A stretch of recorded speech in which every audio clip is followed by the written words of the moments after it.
Bem, muito boa tarde a todas e a todos que nos ouvem e que nos veem. Mais uma edição do nosso FIS Talks, uma iniciativa FIS do Fórum Inovação Saúde.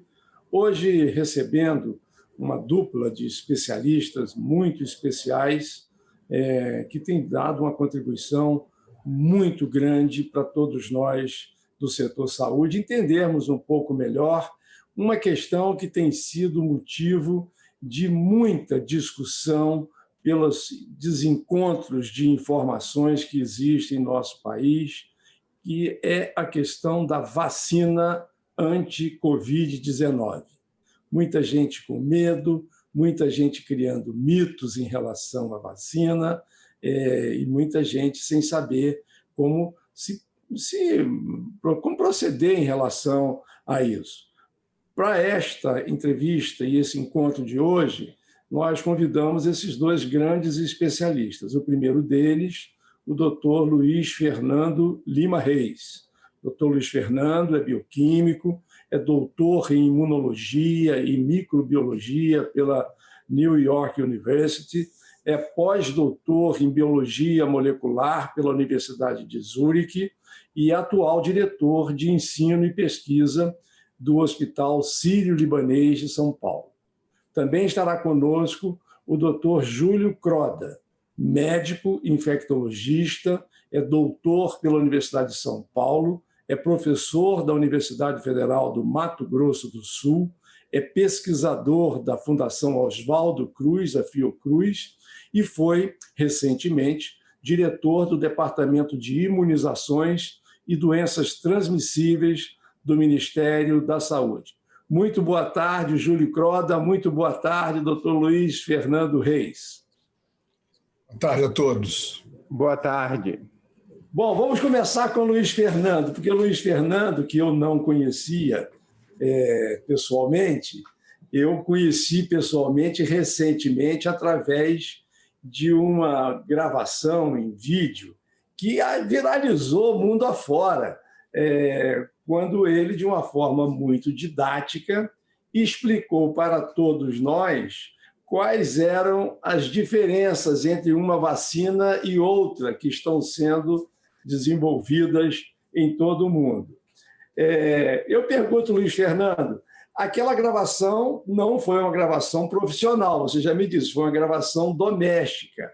O que te motivou a fazer essa gravação que se transformou numa referência para todos nós que não somos doutrinados nessas questões vacinais, a entender? Hoje já entendo bem a diferença entre uma e outra, graças a você. E eu acho que muitos de nós que estão nos vendo e ouvindo têm a mesma percepção de que aprenderam muito. Você tem uma didática espetacular, parabéns. Mas o que te motivou a fazer aquilo? Obrigado, José. Exatamente uma semana atrás, sexta-feira, não a última, mas a sexta-feira, dia 11, eu cheguei em casa do hospital por volta das 8 horas da noite, 7h30, tomei um banho. E minha esposa, desde que a gente chegou em São Paulo, eu mudei para São Paulo em 97, com um grupo de amigas, ela trabalha num bazar que apoia duas instituições de longa permanência de idosos. E essas amigas estavam um pouco receiosas sobre a vacina, e uma delas mandou uma notícia, mandou um áudio para Maria, pedindo se eu pudesse explicar o que eram as vacinas. E eu falei, tá bom, vou gravar um áudio. E minha esposa, Maria Auxiliadora, falou, não grava um áudio. Faz um desenho, que talvez fique mais fácil, e eu vou gravando e a gente manda esse vídeo. E foi o que eu fiz. Eu fui para a mesa, peguei uma folha de papel, uma caneta um pouco mais grossa para parecer melhor, e gravei. E devo dizer que, com toda a ingenuidade, gravei para aquele grupo de 10 amigas. Isso era sexta-feira à noite. E ela mandou. E naquela sexta estava passando um concerto do João Carlos Martins e a Carmen Monarca no YouTube, eu estava assistindo.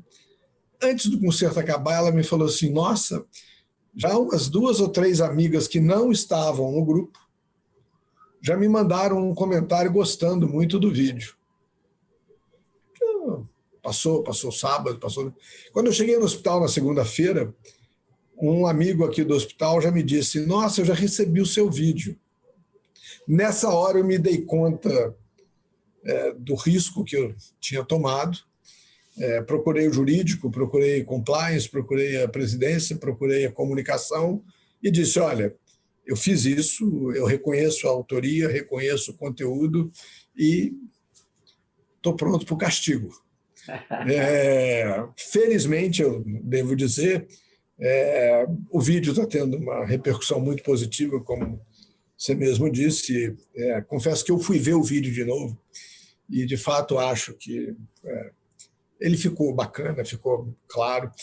Eu gosto muito de dar aula, eu sempre dei aula e eu sempre tive uma preocupação muito grande com duas coisas.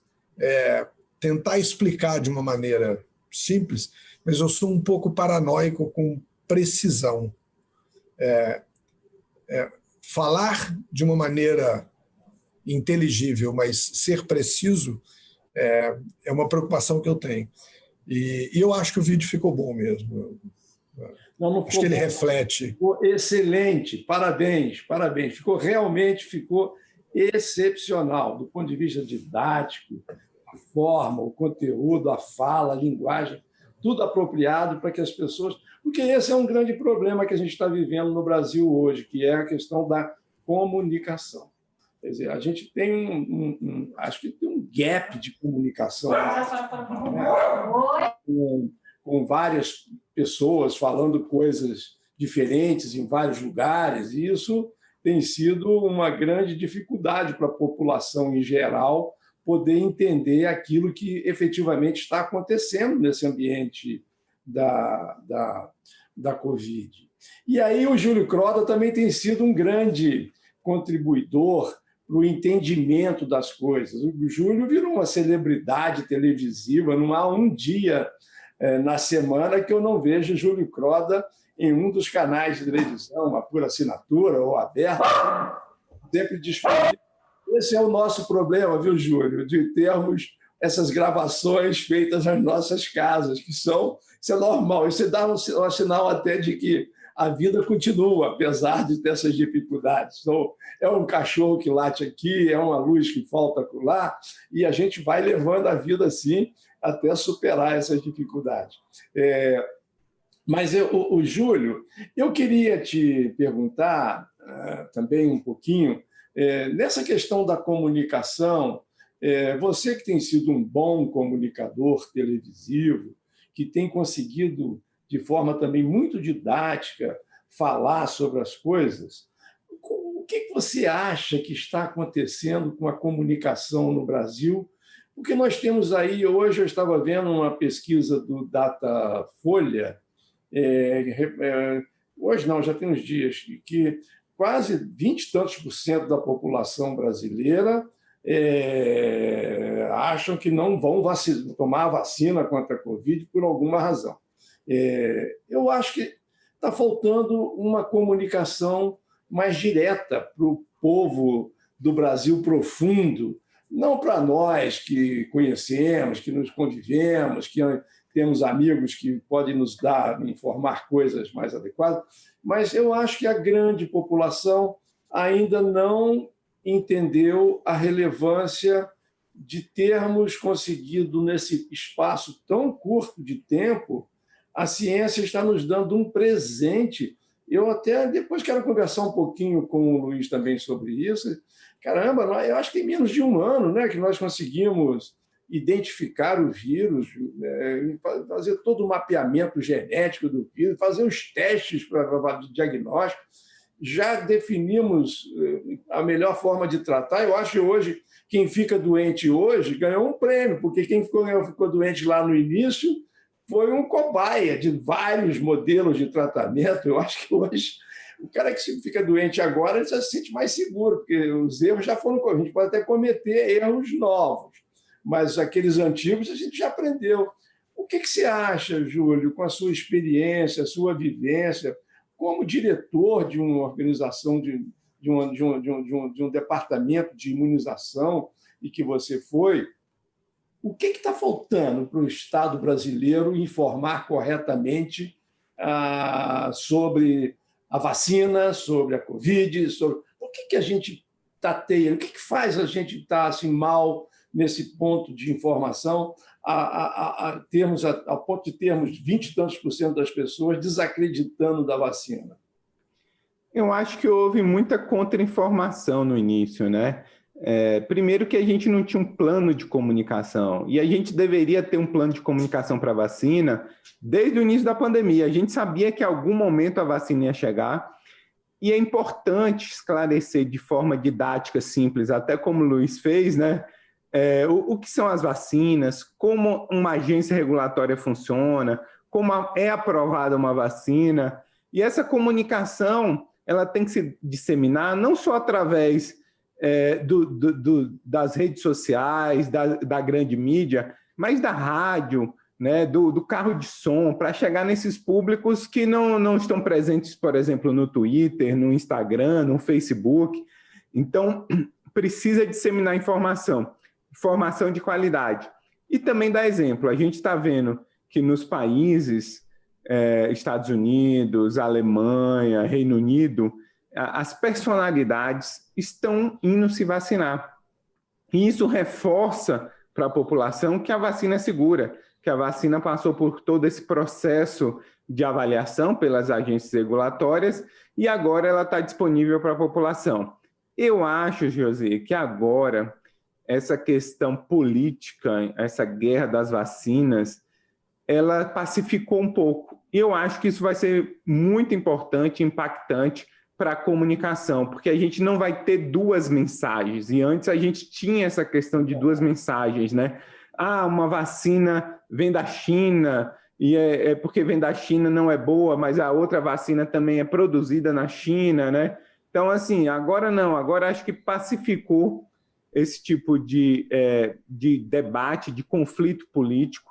E está claro, se a vacina for aprovada pela Anvisa, o governo federal vai adquirir. Então, acho que é preciso agora comunicar isso de forma mais clara. Está no Plano Nacional de Imunização essa questão e está pacificado agora a parte política, agora correr atrás do prejuízo, que é a da comunicação. Todo estrago que foi feito no passado, agora tem que ter um investimento pesado no sentido de reverter esse impacto negativo. Eu estava lendo hoje, na notícia que saiu, a nossa Agência Nacional de Vigilância Sanitária, a Anvisa, aprovou a inspeção que fez lá nas fábricas da China, e, enfim, essa etapa parece estar já concluída, então, e com isso a gente pode avançar um pouco mais nessa questão. Agora, eu perguntaria, então, ao doutor Luiz Fernando. Luiz Fernando, dentro da sua percepção, seu conhecimento, que é vastíssimo desse segmento de vacinas, estuda muito isso, existe alguma vacina melhor do que a outra? Porque tem tecnologias diferentes de desenvolvimento, uma com vírus atenuado, outra com RNA, e as pessoas me perguntam muito isso. Por que essa diferença? É melhor, é pior? É a mesma coisa? O resultado final é o mesmo? Tem alguma vantagem em você tomar a vacina com RNA ou vantagem com vírus atenuado ou não sei o quê? Existe diferença assim, no resultado final, doutor Luiz Fernando? Eu acho, José, que primeiro você falou uma coisa muito importante quando estava comentando a conversa com o Júlio. O avanço que nós tivemos nos últimos 12 meses é absolutamente surpreendente. Há 12 meses atrás, nós tomamos notícia desse vírus, em poucas semanas sequenciamos o vírus, em poucas semanas depois desenvolvemos os primeiros testes diagnósticos. Ao longo da pandemia, aprendemos a tratar melhor, acho que você falou muito bem. Hoje, a gente tem uma segurança muito maior no tratamento, aprendemos muito no tratamento. E essa vacina só foi desenvolvida no período de 1 ano porque houve uma enorme colaboração científica no mundo inteiro. Essa vacina foi desenvolvida, sim, num período recorde, porque houve, como nunca antes, uma enorme convergência de esforços acadêmicos, financeiros, de recursos, e todo mundo estava voltado para a vacina, porque a gente sabe que a vacina é o que vai nos ajudar a sair desta pandemia. É verdade, existem fundamentalmente 3 tecnologias dessas vacinas. A primeira delas de vírus inativado, fruto da parceria da Sinovac com o Instituto Butantan. Depois as vacinas de vetores virais, a AstraZeneca, Oxford em parceria com a Fiocruz, e a vacina da Janssen, que usa um adenovírus modificado para carregar um fragmento do genoma do coronavírus, e as vacinas de RNA Pfizer e Moderna, que nada mais é do que um fragmento idêntico ao RNA do coronavírus, envolto numa vesícula, e isso que é a imunização.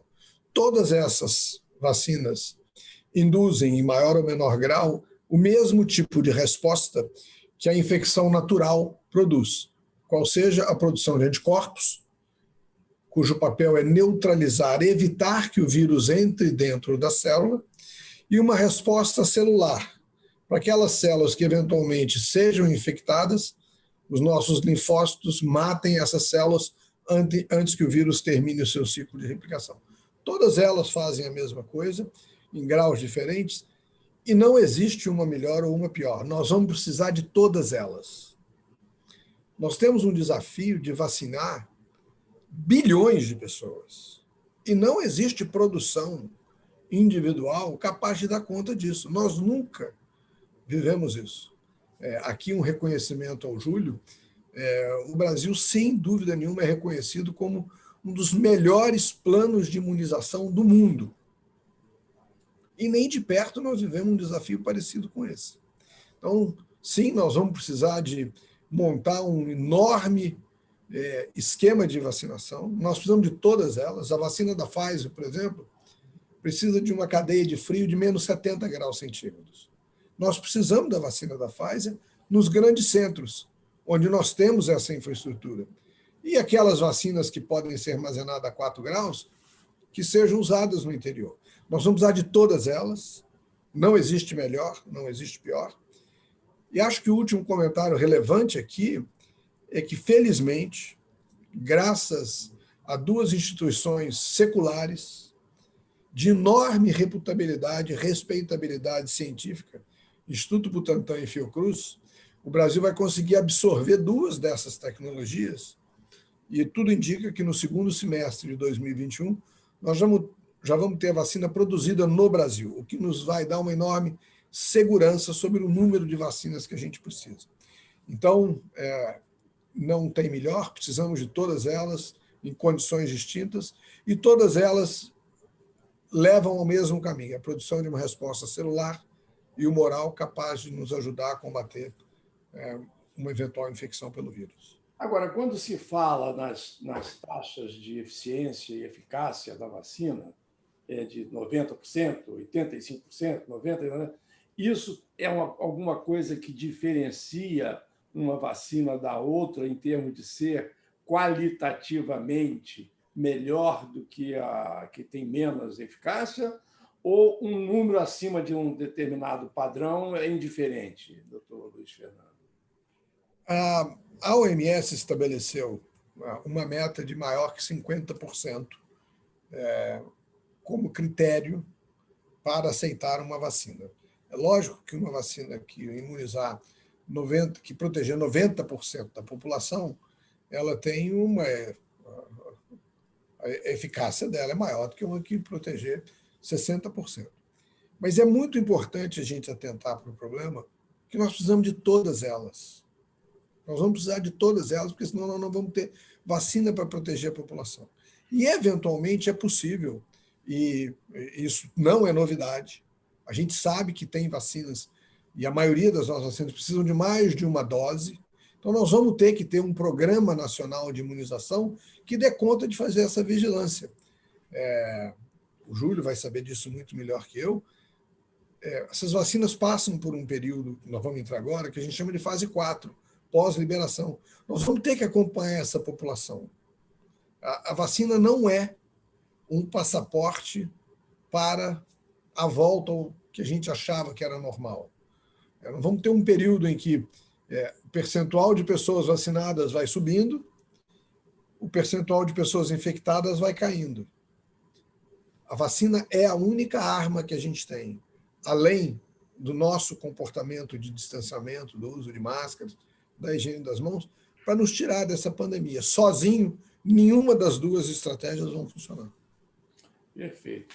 Júlio Croda, me diga uma coisa. Nessa brigaiada que existiu aí recente entre governo federal e governo de São Paulo sobre vacina, muito se falou do Plano Nacional de Imunização. E você, como foi diretor, né, do Departamento de Imunização e Doenças Transmissíveis, esclarece um pouco para o nosso pessoal que está nos vendo e ouvindo quais são as atribuições desse Programa Nacional de Imunização, ou seja, é esse PNI responsável por fazer todo o planejamento, centralizar as vacinas, distribuir as vacinas, controlar o controle pós-vacinal, como o Luiz Fernando falou. Agora, assim, qual é o papel desse PNI e por que ainda não está assim, ativo? Ou não... Enfim, só se fala essa sigla, mas as pessoas não sabem o que vai ser feito com isso, que papel que eles estão exercendo efetivamente. E aí fica essa guerra vacinal aí, e não estaria na hora do programa lá, o Departamento de Imunizações e Doenças Transmissíveis, se posicionar mais claramente em relação a isso, Júlio? O Programa Nacional de Imunização, ele, na verdade, é a origem até da Secretaria de Vigilância e Saúde, né? Ele foi criado em 74 e, a partir daí, que se originou toda a parte de vigilância em saúde, de imunização. Então, é histórico esse programa, ele traz muito, muito dado. A gente sempre foi modelo no mundo em termos de vacinação. O Instituto Butantan, junto com o Fiocruz, produz mais de 300 milhões de doses de imunizantes. Se a gente tirar a Austrália, é o maior parque tecnológico de produção de vacina. O Brasil compra a grande maioria dessa produção.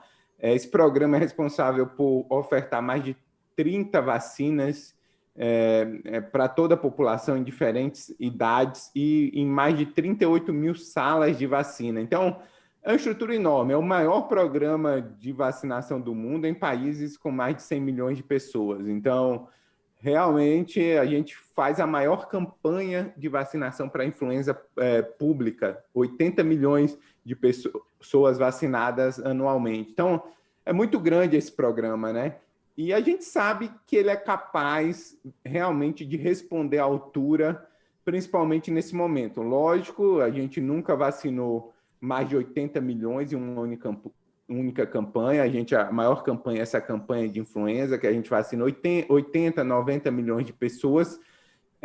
Mas eu acho que, além das questões técnicas que estão colocadas e compete ao Programa Nacional de Imunização, existem questões políticas, de decisão de aquisição, de investimento de um recurso, um montante financeiro importante.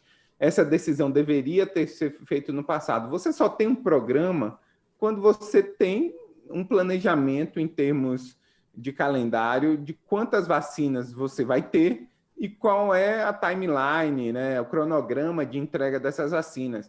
Isso ficou muito atrasado, né? Enquanto outros países... Você acha que, voltando um pouquinho atrás, se fosse a decisão hoje, você recomendaria que a encomenda tecnológica deveria ter sido feita com mais vacinas e não somente botar todos os ovos numa cesta só? Com certeza, lógico que ninguém sabe, né? Ninguém sabia lá no passado qual a vacina que seria mais eficaz. Infelizmente, até o da AstraZeneca com Oxford, os resultados parciais apresentados, né, não foram tão bons, né? Foi bastante criticado os dados apresentados, uma eficácia de 62%, combinada chega a 70%. A gente não pode considerar essa eficácia combinada, porque são estudos diferentes. Então, assim, Eles vão apresentar ainda resultados mais complementares para pedir o registro em janeiro.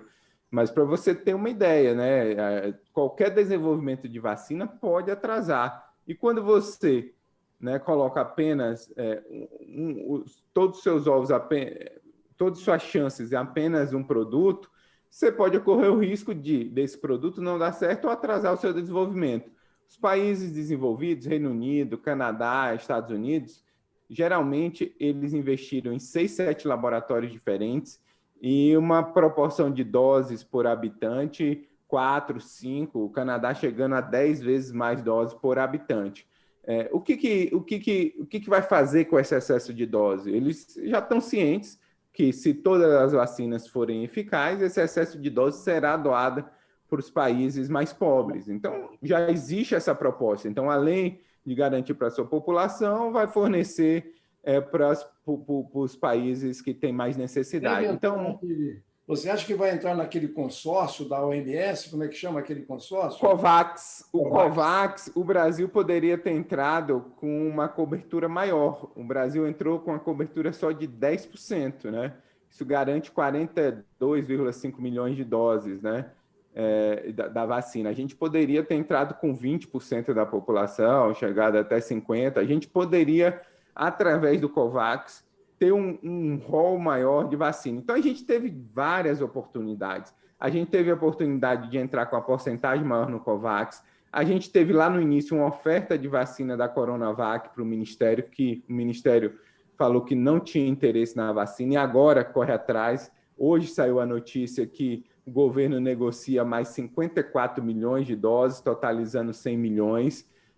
O governo correu atrás da Pfizer, agora ela só pode fornecer 8,5 milhões de doses no primeiro semestre, não é muita coisa. E correu atrás da Johnson & Johnson agora, mais recentemente, e só pode fornecer 3 milhões de doses no primeiro semestre, que não é nada também. Então, nossa perspectiva de vacina está muito centrada na vacina da AstraZeneca com Oxford, agora na vacina da Coronavac com Butantan. Houve a negociação e, felizmente, um acerto político entre ambas as partes, e algumas doses da Pfizer, algumas doses da Johnson & Johnson, quando for aprovada. Então, a gente tem duas perspectivas só de vacina, ou é a Coronavac ou é da AstraZeneca com Oxford. A programação sem a Coronavac é 51 milhões de pessoas vacinadas. A gente é 1/4 da população. Vai dar para vacinar os grupos de risco naquelas 3 fases, mas não vai garantir imunidade de rebanho, que a gente precisa 70%, 80% da população imunizada. Bom, vamos torcer que o bom senso prevaleça e seja adquirido as vacinas no volume que o Brasil tanto precisa. Como você bem disse, parece que essa questão política, essa bobajada ideológica, isso está sendo superado na questão vacinal, felizmente. Agora, Luiz Fernando, essa questão da AstraZeneca, eu queria lhe perguntar, porque veio a notícia há um tempo recente, né, que havia tido um problema com as vacinas de meia dose para idosos, não sei o quê. Isso não ficou muito claro. A AstraZeneca também, eu acho que ela deveria ter feito uma nota mais esclarecedora para a população geral, né? Porque ficou muito no ambiente científico somente, o esclarecimento. Você poderia, com aquele seu didatismo brilhante, nos dizer o que é isso que aconteceu com essa vacina, caso você tenha informação, obviamente, por que teve que fazer o reestudo dela? De fato, acho que foi eu não digo uma falha, mas talvez uma estratégia que, olhando para trás, talvez eles não tivessem adotado agora. De fato, houve um erro no início de um determinado grupo de de sujeitos.